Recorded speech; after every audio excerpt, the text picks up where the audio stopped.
Today we'll be discussing palliative care. Joining us are Joni Henderson and Christine Harlander from Mercy's Palliative Care. After their discussion, they will take your questions live.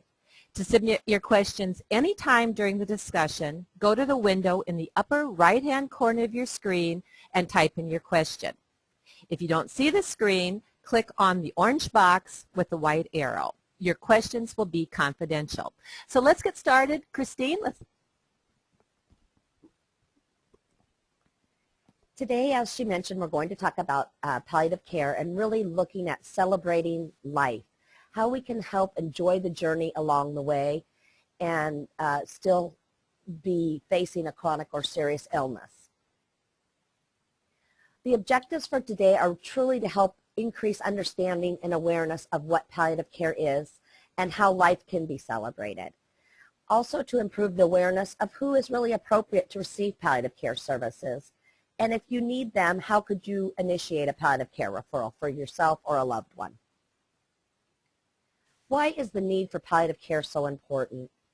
Patients with serious or chronic illness face many commonalities. They have multiple consulting physicians. They often have a doctor for the heart, a doctor for the lungs, a doctor for the kidneys, and they truly face complex care and also complications that occur with this care.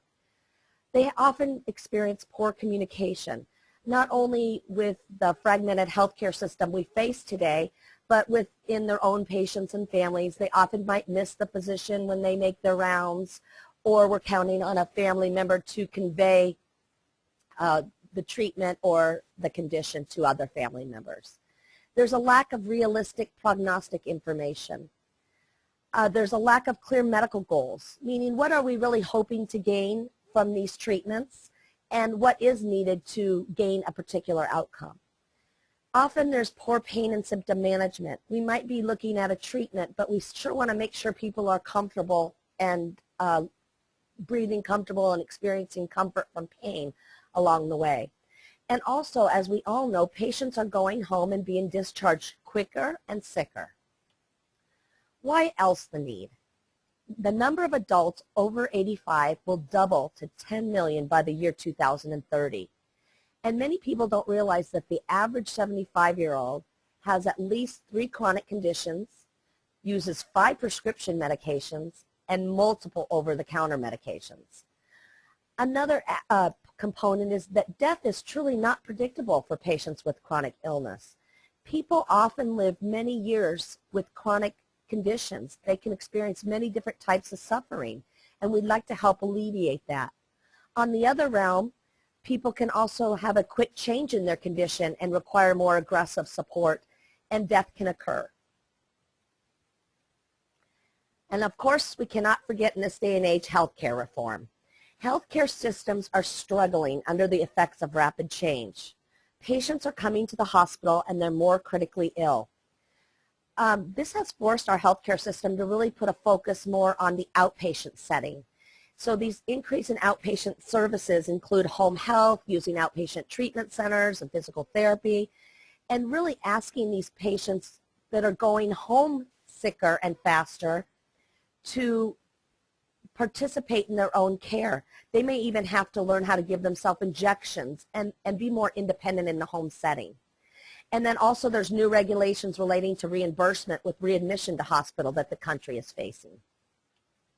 So what do patients want? According to a public opinion survey on palliative care, consumers are demanding high standards of care as well as an active role in their treatment. So what are they looking for? They're looking for vigorous treatment of their pain and symptoms.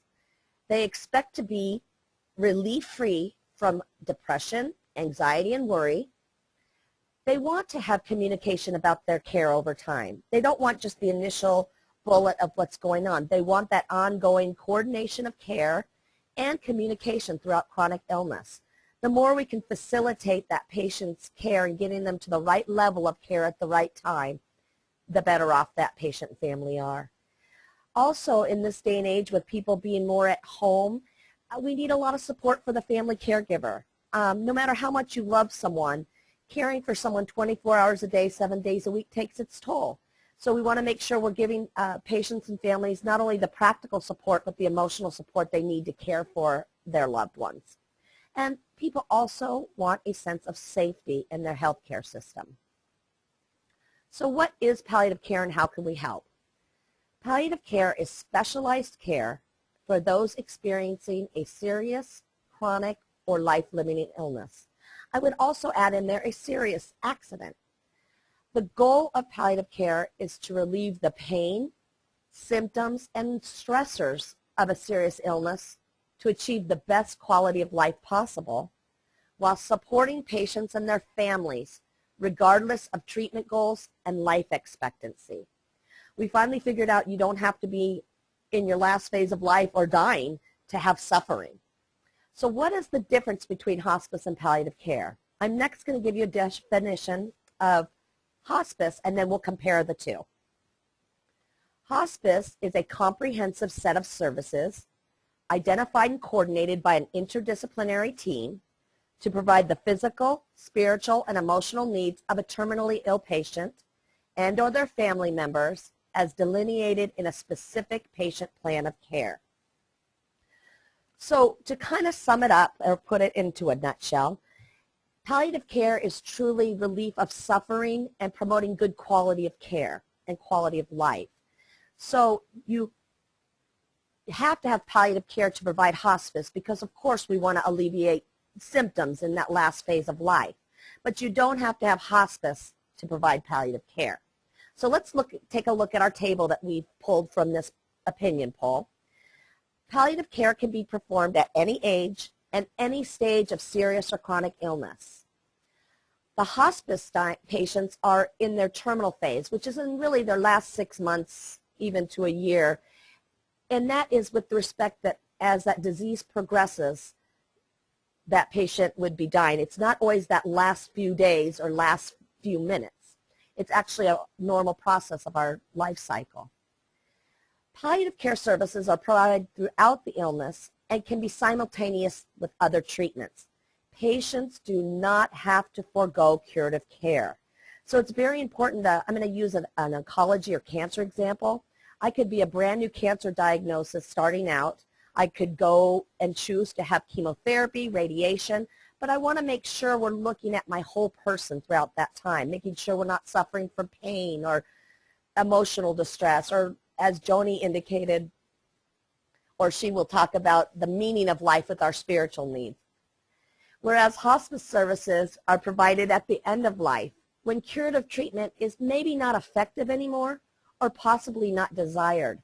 Sometimes the benefits of the treatment do not outweigh those burdens. So that's really helping to look at bringing that person's prognosis into play here. A commonality is that both palliative and hospice teams focus on quality of life and decreasing suffering. The palliative team coordinates care for a variety of healthcare providers. We often are communicating with all the specialists and really partner with your primary care physician to help prevent that fragmentation of services and improve communication. Hospice does that as well. You do not have to give up your primary physician. However, they have an all-inclusive team that not only involves the staff, but provides medications and equipment and supplies needed for that terminal illness to provide you for care in your home or wherever you would call home. Reimbursement with regards to palliative care is fairly new, up and coming. We currently have reimbursement for the physician and the nurse practitioner, as well as a licensed independent social worker who is more of a counseling support.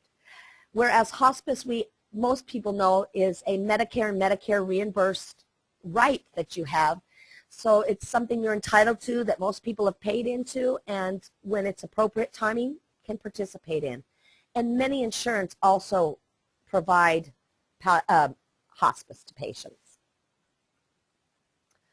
So who should be considered for a palliative care consult? I'm now going to ask Joni Henderson, our nurse practitioner for inpatient and outpatient palliative care, to share a little bit about the nuts and bolts of palliative care. Hello. So who should be considered for palliative care consult? we work a lot with people with pain, and it can be different kinds of pain. It can be cancer pain that's in the bone, or it could be some kind of neurological pain causing numbness and tingling. And what we try to do is try to find the right pain management program to help adjust to that. Now, when I talk about pain management programs, I'm not just talking about medicines. I'm also talking about things such as massage or different other interventions we can use to help decrease pain. We also work with people who have trouble breathing. Maybe they have some kind of COPD or lung disease that they're having a lot of shortness of breath. We talk about what interventions would be beneficial to help with that, such as it could be oxygen, or it could be energy conservation techniques, how to improve their breathing. We also work with other distressing symptoms, such as people who take a lot of pain medicine have tendencies to become constipated, which can be bothersome. So how to keep constipation under control so it's not difficulty and causing more troubles.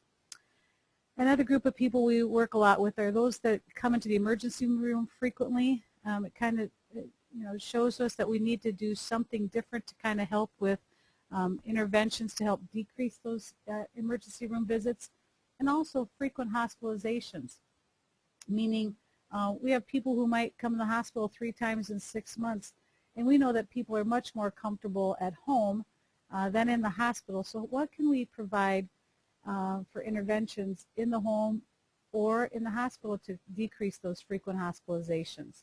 Sometimes it can be as easy as getting a hospital bed for somebody with lung disease, so they're sitting up when they sleep instead of laying down flat, and that helps sometimes too. We also look at psychosocial or spiritual issues. And when I talk about psychosocial issues, we talk about the person as the being along with their support services around them.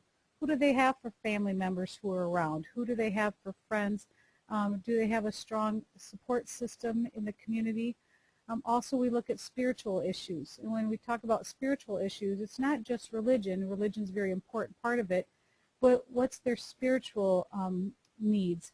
What do they get comfort from? Some people get comfort from nature. Some people get comfort from their grandchildren. It just all depends on where do they get a lot of sources of comfort. So we look at both the psychosocial and spiritual issues. We look with people who have serious illnesses and facing questions about the future. We work, like when we've been talking about this, we work with a lot of chronic illnesses, including people who have congestive heart failure, where that may continue to worsen, or maybe their lungs continue to worsen, and kind of help them sort out what are their goals and what do they want to be able to achieve, and how can we help them reach towards their goals. Something we talk a lot about on both inpatient and outpatient, but especially inpatient, is clarify the treatment goals, meaning what does the person want for their code status? Do they want tube feedings? Would they ever want a ventilator? And to talk about that a little bit more, their code status is, we talk with people about if they should, if their heart should stop naturally and they would pass, do they want us to try to start up their heart again to see if the heart would start up again? Now, we have 90-year-old people that come in and say, oh no, if my heart should pass naturally, please don't do anything to start it up again. And then they would change them to a do not resuscitate. Again, on the other hand, we might have that 90-year-old come in and say, do everything you possibly can to make sure that I live. So we would try to start the chest compressions. So it's all about what their goals are. And we also have that conversation with everybody in really, if they're 40 years old or they're 80 years old, we have that conversation because people think differently. So we want to make sure we're fitting through what their goals are. The other thing are feeding tubes. Some people might have a stroke, which causes them difficulty with swallowing, or they might become so weak that they have difficulty swallowing. And so we talk with them about what would you want to do? Would you ever want to have a tube placed into your stomach to provide nutrition? And again, we have people that say, oh no, that I would consider that life prolonging, and I would never want a feeding tube, versus other people say, yeah, I'll do it for 6 or 8 weeks. I don't want to live with it for the rest of my life, but I would do it for a short amount of time. And then we also talk about life support, which is the ventilator. Again, we have people who say, don't ever put me on the ventilator. or we have people who say, go ahead and I'll do it for a couple of weeks, but not for any longer than that. With all those things we talk about, we do a lot of education with the family and the patient because there's a lot of different factors in each of those questions we want to make sure they're educated about, such as what's the effectiveness rate of chest compressions, or if you have a certain diagnosis that once you go on the ventilator might be difficult to come off. So we do a lot of education with both the patient and the family so they go into that decision with all the information they need. The other thing we talk a lot about is advanced directives, is if that person gets to the point that they can't make a decision on their own, who is their backup to be able to make that decision for them? It's the power of attorney for health care. Some people know exactly who they want to have as their power of attorney for health care, and some are a little more nervous about who that next person would be. But what we inform them is make sure that power of attorney for health care is going to speak for what your wishes are. And so part of that is to make sure the power of attorney understands what that patient's wishes are too, so that their wishes are followed. Palliative care has a wide focus. The one thing is we look at the patient and family as a unit of care. We always tell people when they come in the hospital, it's just not happening to you. It's happening to you and your family and your support system. Even if anything with a chronic illness or a new diagnosis, it's happening to your whole family, not just you. So we want to look at that whole person also, which means a lot of times we look at the physical nature, meaning the person who has COPD in room 1, but we want to look at what the disease process is, which is that lung disease, but we also want to look at what the rest of the person entails, meaning what's their social backup? Do they have a family? Do they have a strong church network? Do they have a strong social network out in the community? Who's going to help them through these difficult times? Along with that is their spiritual person too, is where do you get that source of comfort? Is it by attending weekly church? Is it by attending a walk out in the woods? Where do you find that source of comfort, and how to make sure that we're looking at what keeps that person clicking? Then we look at the emotional part of that, because anytime people have a chronic illness, there's a lot of emotions that come in. There's bewilderment, there's surprise, there's always have a chance for having some depression, and we just want to make sure that we're looking at how they're doing emotionally with their disease process, because we know if we can keep a patient functioning well emotionally, it's going to help their physical being also. So all those 4 aspects keep a person, if we can keep those in relatively good balance, we can help with their illness. We also look at communication, and we know there's a lot of people that with healthcare will say, well, I don't know what my doctor's thinking, or I don't know what that person's thinking. One of the big jobs with palliative care, both inpatient and outpatient, is to make sure you understand what's being thought of by your medical staff or whoever. So we make sure there's good communication between the physicians and the patient and the family. And if we can't find the answers right away, we can go look for the answers and see what different people are thinking. That way it helps you make decisions along the way. We also look at the interdisciplinary approach, meaning it's not just the doctor and the patient. There's a lot of different people that help with your health care, meaning we look at pastoral care, we look at social services, we have nurses, we have nurse practitioners. I mean, I'll show you a slide in a minute, but we use a whole variety of people with the goal of making sure that person's as comfortable as possible. And then I talked a lot about that, the education, the support of the patient, the family, to make sure that when you go into making a decision that we have you as educated as possible, or as you want to be educated, so that you can make the decision that's best for you and your family. We work with various different disease processes. Like I talked about earlier, we work with a lot of people with serious lung disease. They could have COPD, they could have lung cancer. We also work with people who have advanced cardiac disease. They might have congestive heart failure, where they're seeing that they're having more shortness of breath or more difficulty with their heart function. We also look at coronary artery disease. People have had occasional myocardial infarctions or heart attacks. We also work a lot with people who have cancer. It can be metastatic disease that's spread to a different area of the body, or maybe it's a recurrent disease. Maybe they had breast cancer 10 years ago and now it's recurrent. So we would start working with those people again too, with again the idea of keeping their symptoms under best control as possible. End-stage renal or liver disease. We have a fair population of people on dialysis. Again, you can imagine that's a chronic illness that has their own set of difficulties with going to dialysis 3 times a week or doing peritoneal dialysis. Just making sure they're as healthy as possible, and what do we need to do to help them with any decisions they might be facing. And then liver disease, maybe they have some kind of liver cancer or they have some kind of cirrhosis, and again trying to help them keep symptoms under control.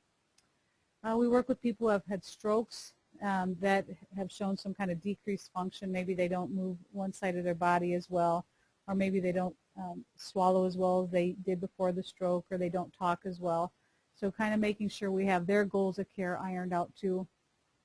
The other neurological diseases we work with are people who have dementia or some kind of Alzheimer's, and a lot of that's the education with the family, because with dementia, that's a progressive disease that's going to worsen, and trying to help the family with different questions they might have or adjusting to their new family member.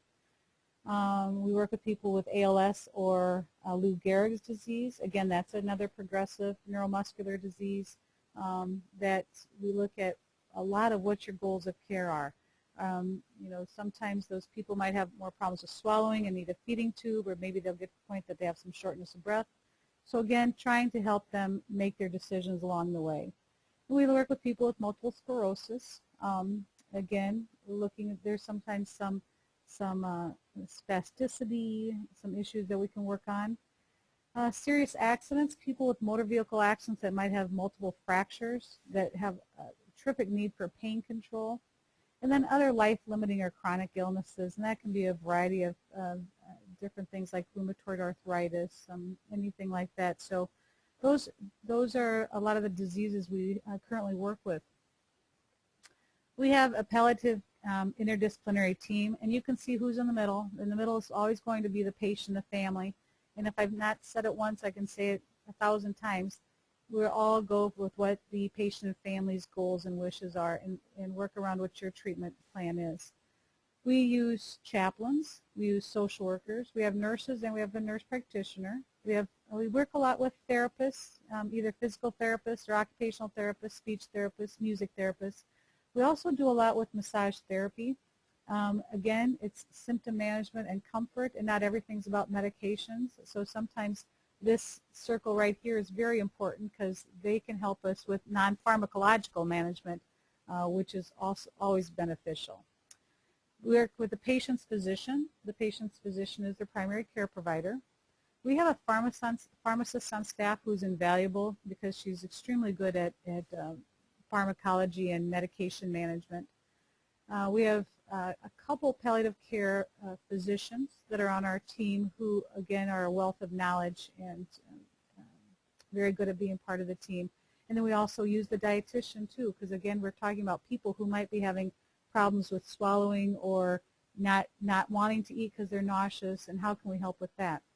The thing to remember about that team, it's not always one person it's not always the nurse that's going to be that primary provider for that patient and family. It depends on what the patient's needs are. Sometimes that chaplain's going to be the main focus, the main contact person for the patient and family, or it might be the social worker, or it might be the pharmacist. It can be any one of those people around the outside of the circle who could be your primary go-to person on the palliative care team. It just doesn't always have to be the nurse. Palliative care is done in multiple locations around the nation. It's basically wherever the patient is residing or living. So we talked about hospitals. Hospitals, we just do a lot of inpatient palliative care. We also can work with people in long-term care facilities, and that can be people in intermediate care facilities who are having a progressive decline. Along with that is at their home. We can come out to the home, and that kind of frees people up from having to keep coming into the hospital. I do have patients that I see once a month with the idea of them being able to decrease the time they have to come into Cedar Rapids for any kind of medical services. That's the goal. Skilled nursing facilities, we can go out to different skilled facilities and help with symptom management. And then we also work with in physicians' offices. We work in oncology offices, internal medicine offices. If we get a call and say, you know, Mr. Smith is going to be here tomorrow at 10, can you come on over and help us? And that's not a problem at all. So we can work with a variety of different offices too. We use a consult model, meaning we get called in from the physician, but what we're going to do is help make recommendations on how to keep the symptoms under control. And that's the model we view, meaning we're not the primary care provider. We're not going to be the person that's going to be in charge of your 24 care, but we're going to help keep the symptoms under control. I'm going to hand it back over to Christine, who's going to talk about some different studies. So what studies have found? Although consumers may be content with the quality of health care that they receive, there are many concerns expressed about the level of care patients with serious illness receive. Also, one of the biggest concerns relate to communication and control over treatment options. So this is kind of the two main points of what the current studies have expressed. Let's look at really what these concerns are broken down. Back to that public opinion poll. You'll see we put this into a table, and on the right side would be the percentage of this being a concern. So first point is that doctors might not provide all of the treatment options or choices available. People wonder, is there something else? They want to make sure that they're being offered all the available treatment options, and I think that's a common fear that people have expressed through this opinion. Doctors also might not talk and share information with each other. One of the patient's biggest fears when we actually sit down and talk with them, they want to make sure their doctor knows or that their cardiologist knows and that are those physicians actually talking. And that's one way palliative care can really help bring that whole person back together is through communication, and our physician is also very adept at that. Doctors might not choose the best treatment option for a seriously ill patient's medical condition. Now, of course, in remembering this is a public opinion survey, this is not our team stating this. These are fears that people actually experience that have a chronic or serious illness. They want to make sure that they are being offered and getting the best treatment option available to them. Patients with serious illness and their families often leave a doctor's office or hospital feeling unsure about what they are supposed to do when they get home. They haven't been to medical school and practiced for 30 years. And here, as a consumer, we're trying to encourage families and patients to make decisions for themselves. So a large part of what palliative care does is help look at the patient's goals and values, their realistic prognosis, what are the pros and cons of the various treatments, and help support them with this difficult decision-making with regards to medical decisions. Patients with serious illness and their families do not have enough control over their treatment options. People often feel they're being told what to do or what option to take versus really sitting down and having this open discussion, looking at that pros and cons and being able to have control over their treatment. And then a common thread is that doctors do not spend enough time talking with and listening to patients and their families. And one quote we like from our doctor is to say that quality equals T-I-M-E, time.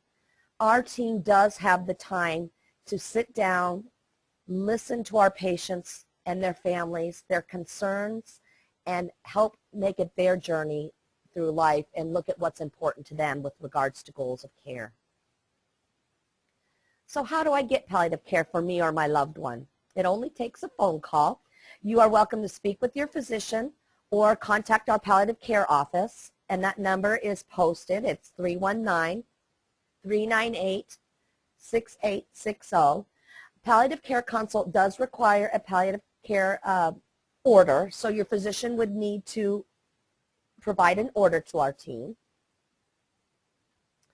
And really, to sum it up, our mantra for Mercy Palliative Care is based on a 15th century French folk song, which is to cure sometimes, to relieve often, and to comfort always. So as we think about people with these chronic illnesses and going through life, It's very important to take your time to take the bubble bath, relax, and as Joni expressed, find that balance with regards to your mind, body, and spirit. And try to help reframe your daily needs to really focus on a quality of living and what's important to you. I also think it's important to note that it's not just about medicines and treatments. It's about what brings you comfort. And for me, it's Bruno. Many times other people in your life can be a pet or an animal. We even see people trying to get out of the hospital because they have other concerns. So remember to keep those things close to you that are important. Then we want to share our references for our talk today. And if you have any questions, again, you're welcome to contact me. Well, thank you, Christine and Joni. To remind our listeners, your questions can be submitted from the box in the upper right-hand corner of your window. So let's begin with our first question. First question, what is the cost of Mercy's palliative care program and who pays for this? At this time, palliative care is a non-billable service for Mercy patients. We are currently looking at billing in the future because that is an important factor to be able to sustain our program. And around the country, billing is being provided, as I mentioned, for the physician, nurse practitioner, and the LISW. However, at this time, it is a non-billable charge. Very good, to keep that in mind. Next question, how much help do you give patients with billing and the insurance forms themselves? Well, when we do get our billing up and going, it would be billed through our Mercy services. However, we do have a social worker who is on our staff to help not only with psychosocial support, but looking at finances, resources in the community, and really to help take some of the stressors of filling out applications and things like that off a person's plate. Because we all know those can be very overwhelming, and when you don't feel well, just having someone guide you through that can be a great service. Those forms are difficult in the best of situations. We have another question. How often do you meet with the patient and family? Joni? There's a couple of different ways we do it. If it's an inpatient that we get a new referral on, we meet with them within the first 24 hours. And with the whole idea to sit down and talk about that goals of care conversation. After that first initial meeting, while they're in the hospital, it can vary. We might meet with them daily. We might meet with them every other day or so, just to make sure we're doing okay and providing adequate support and helping them with the education and if they have any questions about any of their decisions. On an outpatient basis, it can vary too. If it's somebody that we're working on symptom management like pain control, I might visit with them at least once a week initially. If it's somebody that's pretty stable, I visit them about once a month. So it just varies. Very individualized care, as I can see. Now, are patients assigned to a specific palliative care staff member? As I talked a little bit on one of the slides, we have somebody who's a primary person, which sometimes they'll start off with being the nurse, but the nurse identifies that that person's needs are more spiritual, then maybe our pastoral care person will be the primary person assigned to them, or it might be the social worker if they have some psychosocial issues. So it can be any one of us can be the primary person. The other nice thing about our team is we are frequently meeting about each of the patients. So if their primary person's not there on a particular day, somebody else on the team can pick up and start or take over where that's been left off. So there is a primary person, but it can vary too. And we really do like to focus on continuity of care, so it's that familiar face that comes in frequently. My thoughts exactly, the continuity of care. I could hear that you're coming through. Now we have a writer said, I've never heard of palliative care. How long has this been around? Well, palliative care really has been across the country, starting out nationally for about the last 10 years. But here in the Cedar Rapids community, our hospital started an inpatient program consult service in about the year 2005, 2006. And we've really done a lot of collaborating to really focus on the needs of our community here. So really the last 5 to 10 years, and you're going to see more and more programs popping up. I know there's various articles out there, and it's really becoming more of a household word. Really the wave of the future here, it sounds like, as the needs become greater. Well, I believe we have covered all the questions submitted to us. If you have additional questions, please call Christine at 319-533-0106. You may get a voice message, but she will return your call. She can also be emailed at charlander@mercycare.org. And a tape of this program will be available at www.mercycare.org/live in a few days. And you can always check this website for information about future webinars and to listen to past webinars. Our next webinar is titled Oral Cancer Awareness with Dr. Jeffrey Cribbett, and this will be Thursday, December 8th at noon. He will take his questions live after his discussion also. So thank you all for joining us today.